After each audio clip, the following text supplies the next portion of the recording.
میں جو روایت پیش کر رہا ہوں وہ ہے فروع کافی کتاب الطلاق باب المتوفی عنہا زوجہا، اور یہ جلد نمبر 6 اور 8 دونوں اکٹھے ہیں، اور صفحہ نمبر ہے 1500۔ امام الائمہ سید الائمہ امام جعفر صادق رضی اللہ تعالی عنہ سے ایسی عورت کی عدت کے متعلق پوچھا گیا جس کا خاوند فوت ہو جائے، کہ اس کی عدت کیسی ہونی چاہیے، وہ کہاں عدت گزارے۔ حضرت امام جعفر صادق رضی اللہ تعالی عنہ نے ارشاد فرمایا، ان علیا صلاۃ اللہ علیہ لما مات عمر اتا الی ام کلثوم فاخذ بیدہا فانطلق بها الی بیتہ۔ وہ حضرت سیدنا امام جعفر صادق رضی اللہ تعالی عنہ نے، آپ فرماتے ہیں کہ پوچھنے والے کو آپ نے یہ بات ارشاد فرمائی کہ سیدنا مولا علی شیر خدا رضی اللہ تعالی عنہ کا فعل مبارک انہوں نے بیان فرمایا کہ جب حضرت عمر رضی اللہ تعالی عنہ کا وصال ہو گیا تو حضرت مولا علی شیر خدا رضی اللہ تعالی عنہ اپنی بیٹی حضرت ام کلثوم رضی اللہ تعالی عنہا ان کو لے کر اپنے گھر میں تشریف لے آئے۔ تو آپ نے فرمایا کہ وہ جہاں چاہے عدت گزار سکتی ہے، کیونکہ مولا علی شیر خدا اپنی صاحبزادی کو اپنے گھر میں لے آئے تھے۔ بسم اللہ الرحمن الرحیم۔ محترم ناظرین، تشریف آوری کا شکریہ۔ جب احادیث میں اختلاف ہو تو مرجحات کو دیکھا جاتا ہے۔ یہ قاعدہ ضرور علامہ مصطفیٰ نوری صاحب کو پتہ ہوگا کہ جب احادیث میں اختلاف ہو تو وہ حدیث جو صحیح ہو ہی نہیں سکتی، ٹھیک ہے نا، اس حدیث کو طرح کیا جائے گا اور دوسرا حدیث جو مرجحات جس کی تائید کرتے ہیں اس کو لیں گے۔ اور اگر دو احادیث میں ایسا جمع ممکن ہو کہ کسی کی طرح کسی کو چھوڑنا نہ پڑے تو وہ زیادہ بہتر ہے، ٹھیک ہے نا۔ تو انہوں نے حضرت امام جعفر صادق علیہ السلام کے ایک حدیث کو تو نقل کیا، دوسری حدیث کو نقل نہیں کیا جو کتاب الخرائج و جرائح میں ہے۔ یہاں پر اس کتاب میں میرے محترم ناظرین عمر ابن عزینہ رضی اللہ عنہ جو ایک بہت بڑے شیعہ قوم کے جماعت کے اپنے امام جعفر صادق علیہ السلام میں بصرہ میں شیعہ قوم کے سردار اور بڑے عالم تھے، ان سے روایت ہے کہ امام جعفر صادق علیہ السلام نے واضح الفاظ میں کہہ دی کہ یہاں وہ جو جس بچی سے عمر صاحب کی نکاح ہوئی تھی وہ ایک یہودی جنیہ تھی۔ انہوں نے مزید احادیث انہوں نے چھپا دیا کتاب کافی سے کہ خلیفہ نے امام امیر المؤمنین علیہ السلام کو دھمکی دیا، بنی ہاشم کو دھمکی دیا کہ میں آپ سب کو تباہ کر دوں گا، فوج لے کے آؤں گا اور بنی ہاشم کے سب باغات کو تباہ کر دوں گا، امیر المؤمنین علیہ السلام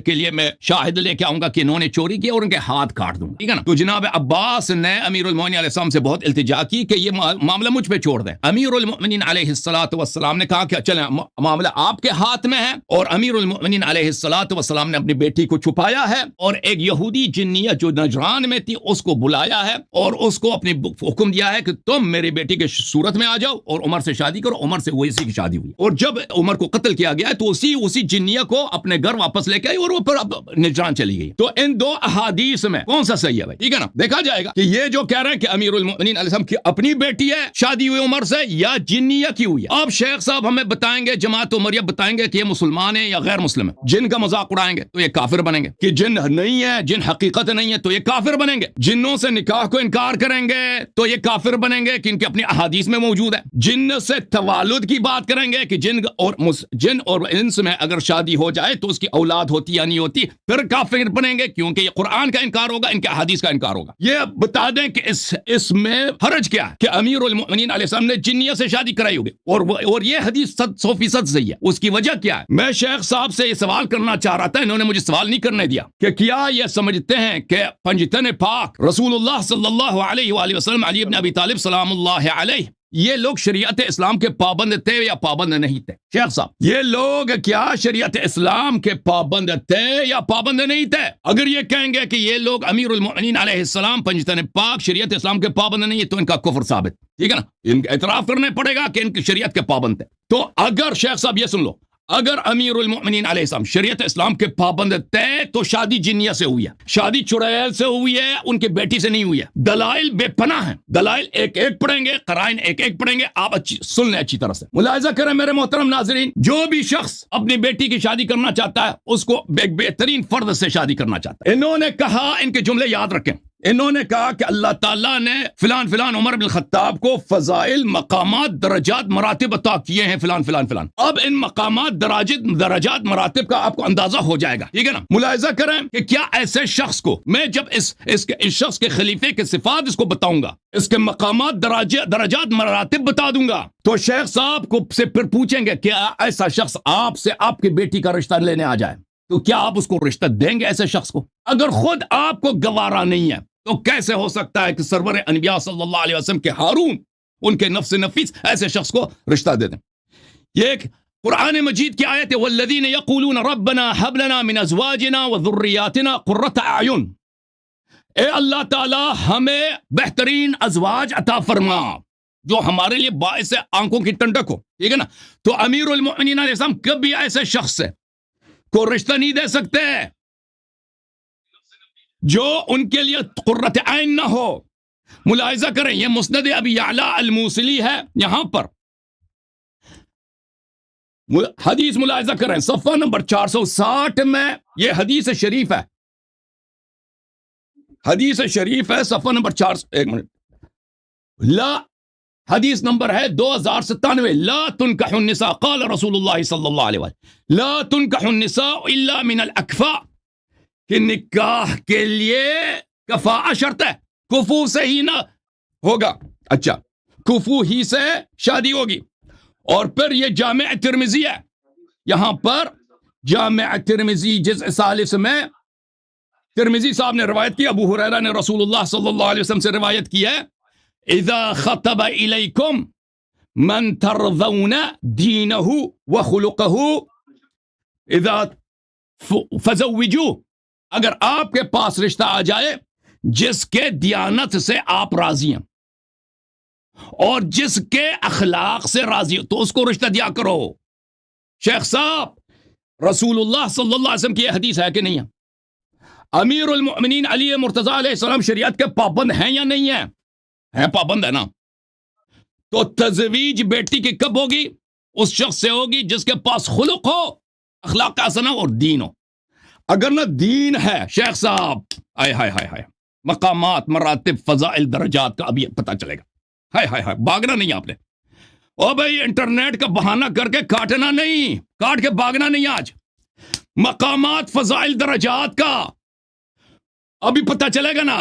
ابھی آپ اللہ یاری کے ہاتھ لگے شیخ صاحب. اس شخص سے شادی ہوگی، اس شخص سے کو رشتہ دیا جائے گا جس کا دین و اخلاق رہو. اگر دین نہیں ہے، اخلاق نہیں ہے تو اس کو رشتہ نہیں دے سکتے. پھر فرمایا وفی الباب امین حاتم المزنی و عائشہ، یہ حدیث ابی حاتم مزنی اور عائشہ سے بھی مروی ہے. اچھا، کتاب سنن نسائی، سنن ابن ماجہ میں بھی یہ حدیث موجود ہے، اذا اتاکم من ترضون خلقه ودینه فزوجوه. اچھا، اس کے علاوہ میرے محترم ناظرین احادیث بہت ہیں. میں ان کے اپنے فرقے، یہ حنفی ہیں، میرے اکثر مشاہدین حنفی ہیں جماعت عمریہ کے. جماعت عمریہ میرے احناف بھائیوں، آج آپ سب کو کلمہ پڑھنا ہوگا رافضیت کا، تشیع کا، انشاءاللہ تبارک و تعالی. کیونکہ جس موضوع کا انہوں نے انتخاب کیا ہے ہم مجبور ہیں بتائیں کہ یہ شادی ہو ہی نہیں سکتی، کیونکہ جس شخص سے کے پاس کفاءہ نہیں ہے، نہ دیانت ہے نہ اخلاق، اس سے شادی کیسے ہو سکتا ہے؟ یہ شرح الوقایہ جو آپ درس نظامی میں بھی پڑھتے ہوں گے، محبوبی حنفی کی ہے، جلد نمبر ہے 40. یہاں پہ ملاحظہ کرے، وَتُعْتَبَرُ الْكَفَاءَةُ فِي النِّكَاحِ، نکاح میں کفاءت شرط ہے. نسباً، آئے ہائے ہائے ہائے، شیخ صاحب برداشت کریں گے؟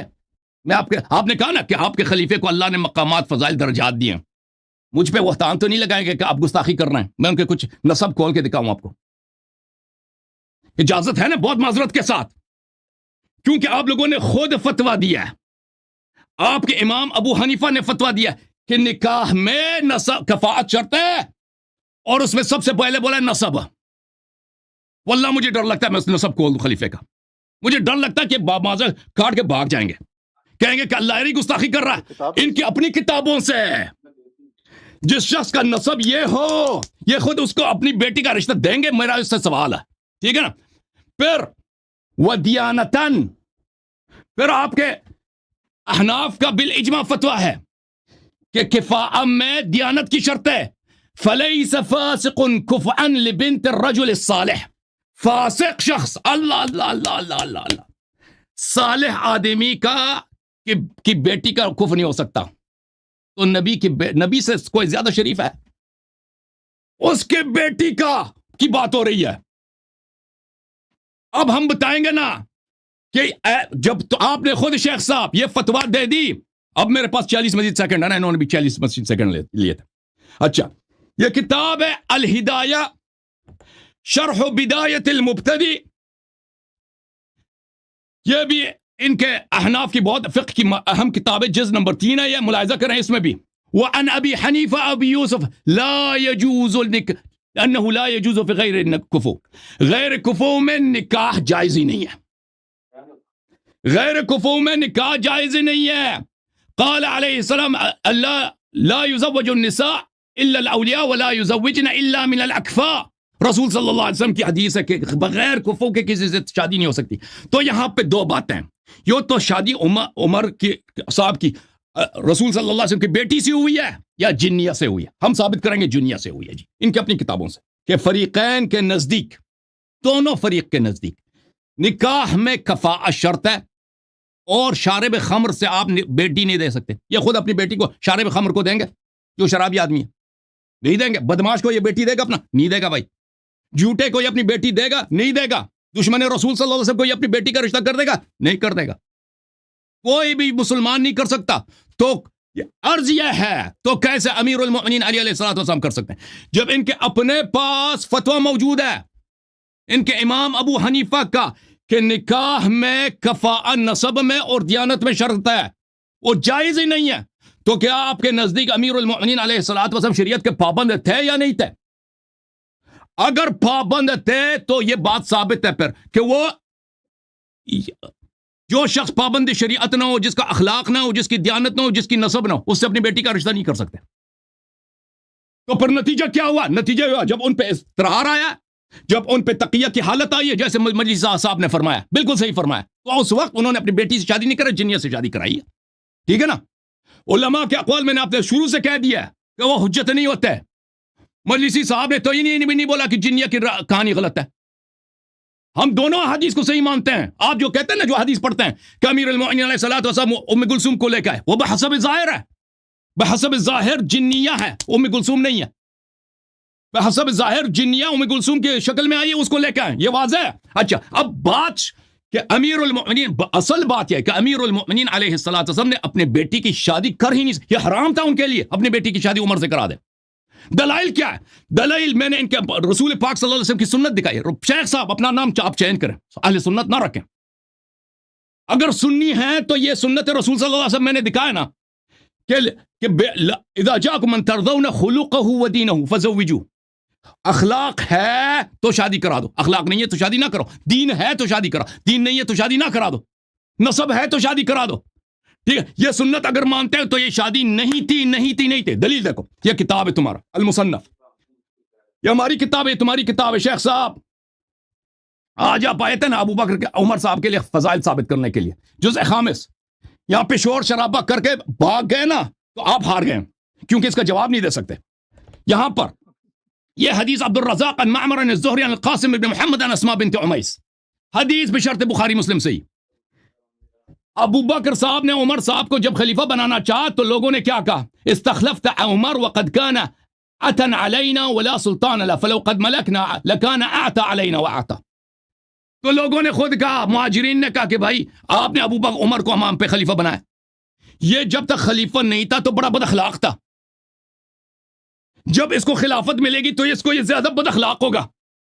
ٹھیک ہے نا. اور بھائی آپ کی اپنی کتابیں کہ نہیں ہے, یہ کتاب ہے کتاب مصنف الاحادیث والآثار. یہ حدیث ہے کہ ابو بکر صاحب نے جب عمر کو خلیفہ بنانا چاہا تو لوگوں نے فقال الناس, مہاجرین انصار نے عرض کیا, تستخلف علینا فظا غلیظا ولقد ولينا لكان افظ واغلظ. یہ تو فظ غلیظ ہے, فظ غلیظ اخلاق ہو سکتا ہے. فبما رحمت من اللہ لنت لهم ولو كنت فظا غلیظا لانفض من حولك. اچھا, ملاحظہ کریں میرے محترم, تو ثابت ہو گیا ان کی اپنی صحیح حدیث سے کہ شخص کا اخلاق نہیں تھا تو شادی کیسے ہو سکتی ہے اس سے. اخلاق, اب اس اخلاق کے نمونے دیکھیں. یہ وہ شخص تھا جو جنگوں میں کفار سے بھاگتا تھا, مدینے کے گلیوں میں عورتوں کو مارتا تھا. یہ کہ ملاحظہ کریں اس کے اخلاق. آپ موضوع پہ رہیں سر. موضوع یہی ہے. موضوع یہ ہے، دیکھیں آپ بھی مناظرہ. موضوع یہ ہے، اب ٹائم روک دیں. رسول صلی اللہ علیہ وسلم نے فرمایا کہ جس کی اخلاق نہیں اسے شادی نہ کرے، نہ اپنی بیٹی کا رشتہ نہ دونا. علی علیہ السلام شریعت کے پابند ہے کہ نہیں ہے؟ شریعت کے پابند ہے نا، تو رشتہ نہیں دیا نا تو جنیہ سے شادی کرائیے. یہ موضوع ہے. طبقات الکبریٰ لابن سعد جلد نمبر 8. اور میں آپ کی طرف دیکھ رہا ہوں کہ آپ اسے موضوع کا پابند جاریہ خاموش، یہ بھاگنا چاہ رہا ہے. جاریتن، یہ مکے میں مسلمات اولات میں سے خاتون تھیں، بنت عمرو بن معمل، اسلمت بمکہ قدیما. عمر صاحب سے پہلے مسلمان ہوئے تھے. وکانت ممن يعذب فی اللہ، یہ وہ مسلمہ ہیں جو اللہ کے راستے میں ان کو عذاب کیا گیا ہے. وكان عمر بن الخطاب قبل أن يسلم هو الذي يعذبها ليردها عن الإسلام فيعذبها. اس خاتون کو جو کسی کی کنیز تھی، عمر سارا دن اس کو مارتے تھے تاکہ اس کو دوبارہ کافر بنا دے. حتی یفتر، عمر اتنا مارتے تھے اس کو کہ عمر خود تک جاتا تھا. پھر کہتا تھا واللہ ما ادعوك الا سامہ. پھر عمر کہتے تھے کہ میں نے تمہیں اس لیے چھوڑ دیا، اب نہیں مارتا مزید کیونکہ میں تک گیا ہوں. روزانہ اس کا کام تھا مکے میں اسلام سے پہلے عورتوں کو مارنا. اچھا، اسلام کے بعد کیا حالت ہے بھائی؟ یہ کتاب المسند احمد بن حنبل کی بتحقیق شیخ احمد محمد شاکر، جز نمبر 1 صفحہ نمبر 345، حدیث نمبر 3103، اور حدیث بھی ہے صحیح، اسناد صحیح. دیکھو، ماتت رقیہ بنت رسول اللہ صلی اللہ علیہ وسلم. جب رقیہ کی وفات ہوئی ہے رضی اللہ عنہا کی، وبکت النساء، خاموش، عورتیں رونے لگی. فجعل عمر یضربہن بصوتہ، نبی صلی اللہ علیہ وسلم کی بیٹی کی وفات ہوئی ہے، عورتیں رونے لگی، عمر نے ان کو مارنا شروع کر دیا نبی صلی اللہ علیہ وسلم کے بارگاہ اقدس میں. فقال النبی صلی اللہ علیہ وسلم دعہن یبکین، عمر چھوڑ دو، کیوں مارتے ہو، رو رہے ہیں یہ لوگ. یہ اخلاق ہے بھائی ایسے شخص کو. اب میں مزید اب سنتے جاؤ اس کے اخلاق. تاریخ المدینہ المنورہ، یہ ملاحظہ کریں، تاریخ ابن شبہ، ان عمر سمع بکاء فی بیت فدخل معه غیرہ. عمر نے گھر سے رونے کی آواز سنی، ایک آدمی کو ساتھ لے کر اس میں گھس گیا. فامال علیہم ضربا، ان کو مارنا پیٹنا شروع کیا. بھائی جس دو تین اپنے حوالے دیے نا، 2-3 حوالے ہی رکھیں، حوالے جتنی میرے مرضی کے میں جتنا ایک شخص کو میں ثابت کروں کہ اس کی دیانت نہیں، اخلاق نہیں. جواب بھی سر لینا ہوتا ہے نا. میری مرضی، میرا ٹائم ہے، وہ جتنے اپنی ٹائم میں. آپ میرا ٹائم کیوں ضائع کر رہے طارق بھائی؟ نہیں، بہتر ہے طارق بھائی میرا ٹائم ضائع نہ کریں نا پلیز. تھوڑے حوالے پلیز رکھیں تاکہ جتنے میں مرضی حوالے دے دوں بھائی. میں جتنا میرا ٹائم اتنا ہی اس کا ٹائم ہے نا. میں عرض کیا تھا کہ یہ کوئی شرط تھا پہلے شروع سے کہ میں حوالے کم دے سکتا ہوں، زیادہ نہیں دے سکتا بھائی، تاکہ ان کی پریشان کا متن کا ان کی ایک کبھی جواب نہیں دے سکے گا، ایک کبھی جواب نہیں دے سکے گا. فأمال علیہم ضربا حتى بلغ النائب فضربها حتى سقط حمارا. وہاں پہ ایک عورت رو رہی تھی، سب کو مارنا شروع کیا. ایک عورت کو اتنا مارا ہے کہ اس کی بیچاری کے حجاب نیچے گر گئی، چادر نیچے گر گئی. وہ آدمی جو عمر کے ساتھ تھا، جب اس نے دیکھا اس کے حجاب خراب ہو گئی ہے تو وہ پیچھے ہٹ گیا. فقال عمر اضرب فإنها نائحة ولا حرمة لها. کہتا ہے یہ کیوں رو رہی ہے، اس کو مارو، اس کی کوئی حرمت ہی نہیں، مارتے جاؤ، کیونکہ یہ کیوں میت پہ رو رہی ہے. کتاب المصنف فی الاحادیث والآثار عبد الرزاق کی، جلد نمبر 2. ملاحظہ کریں یہاں پر کہ ایک دفعہ یہ ام میمونہ رضی اللہ عنہا کے گھر میں گھس گیا ہے عمر لوگوں کو مارنے کے لیے. ام میمونہ زوجہ رسول صلی اللہ علیہ وسلم اپنی خلافت کے دوران، پیغمبر کے وفات کے بعد. لما مات خالد بن ولید، جب خالد بن ولید کی وفات ہوئی ہے، اجتمع فی بیت میمونہ نساء یبکین. ام المؤمنین میمونہ رضی اللہ عنہا کے گھر میں عورتوں کا اجتماع ہوا جہاں پہ وہ رو رہی تھی کہ خالد مر گیا. فجاء عمر ومعه ابن عباس ومعه درہ. عمر اپنے کوڑے کے ساتھ عبداللہ ابن عباس کو لے کے آیا، کہتا ادخل على ام المؤمنین فامرها فلتحتجب. جاؤ اندر ام المؤمنین کو بولو کہ حجاب کر لے. اخرجهن علی، عورتوں کے در باہر نکالو. فجعل يخرجهن علیہ وهو يضربهن بالدرہ. یہ ایک ایک عورت کو باہر نکالا جا رہا تھا اور یہ ایک ایک کو مارتا جا رہا تھا. فسقط خمار امرأة منهن، بیت رسول صلی اللہ علیہ وسلم کے دروازے سے نکال رہے ہیں، اس کے زوجہ کے گھر سے، اس کا بیت رسول ہے، حجرہ نبی صلی اللہ علیہ وسلم. لوگوں نے کہا خمارها، لوگوں نے کہا کہ اس کا چادر گر گیا، اس کو نہ مارو. قالت دعوها ولا حرمة لها، کہا کہ چھوڑ دو، اس کی کوئی حرمت نہیں ہے، یہ کیوں رو رہی ہے، خالد پہ کیوں رو رہا ہے. رو رہی ہے. کان معمر یعجب من قولها لا حرمت لها. معمر ابن راشد ازدی جو بہت بڑا محدث ہے، یہ کہتا ہے عمر کی بات سے اس کو بہت تجربہ کہ عمر کیسے جرأت ہوئی عمر کو کہ کہتا ہے کہ اس کو مارو، اس کی کوئی حرمت نہیں ہے. اب دیکھو یہی شخص جو مدینہ کے گلیوں میں عورتوں کو مارتا تھا، وَاسْتُسْعِدُونَ وَلَا تَلْوُونَ عَلَىٰ أَحَدٍ وَالرَّسُولُ يَدْعُوكُمْ فِي أُخْرَاكُمْ. ایسے شخص کو کیا کوئی رشتہ دے سکتا؟ جب تم بھاگ رہے تھے، قرآن کی آیت ہے سورۃ آل عمران میں، رسول صلی اللہ علیہ وسلم کی دندان مبارک شہید ہو گیا، اس کا چچا اب حمزہ شہید ہو گئے، یہ بھاگ رہے تھے تم، اور رسول یدعوکم فی اخراکم، رسول صلی اللہ علیہ وسلم آپ کو پیچھے سے پکار رہے تھے. یہ کون بھاگ رہا تھا بھائی؟ یہ جامع البیان ہے، صحیح سند کے ساتھ ملاحظہ کریں. یہ عمر بن الخطاب کی اپنی زبانی حدیث نمبر ہے 6440. یہ شیعہ کتاب ہے. خاموش خاموش خاموش. بیچ میں آپ لوگوں نے انٹرپٹ کیا نا، آپ نے بھی زیادہ ٹائم لیا تھا. لما يوم كان يوم احد ففررت حتى صعدت الجبل فلقد رأيتني انظر كأنني اربع. یہی شخص جو اس کا اخلاق یہ ہے کہ بیچاری عورتوں کو یہ مارنے میں شعر بنتا تھا، کہتا ہے یوم احد رسول صلی اللہ علیہ وسلم پیچھے سے پکار رہے ہیں، دندان مبارک شہید ہو گیا، اور رسول صلی اللہ علیہ وسلم کی شہادت کی خبر، یہ بھاگ رہا ہے. کہتا ہے میں ایسے بھاگ گیا جیسے میں پہاڑی بکری ہوں، میں پہاڑی پہ میں نے چڑھائی کیا، ففرر تو میں بھاگ گیا. کفار سے جو بھاگتا ہو، عورتوں کو جو مارتا ہو، ٹھیک ہے نا، اس کی نہ دیانت ہے بھائی، اس کا نہ اخلاق ہے. ایسے شخص کو بیٹی کا رشتہ نہیں ہے. ٹائم فنش ہو گیا. جوم جاؤ، پرواز کرو، کیوں فخر سے سر اٹھا، کیونکہ اللہ تعالیٰ نے تمہیں انتخاب کیا. صراط حق پر صرف تم ہو، صراط ایمان پر صرف کیا، کیونکہ اللہ تعالیٰ نے تمہیں انتخاب کیا. صراط حق پر صرف تم ہو، صراط ایمان پر صرف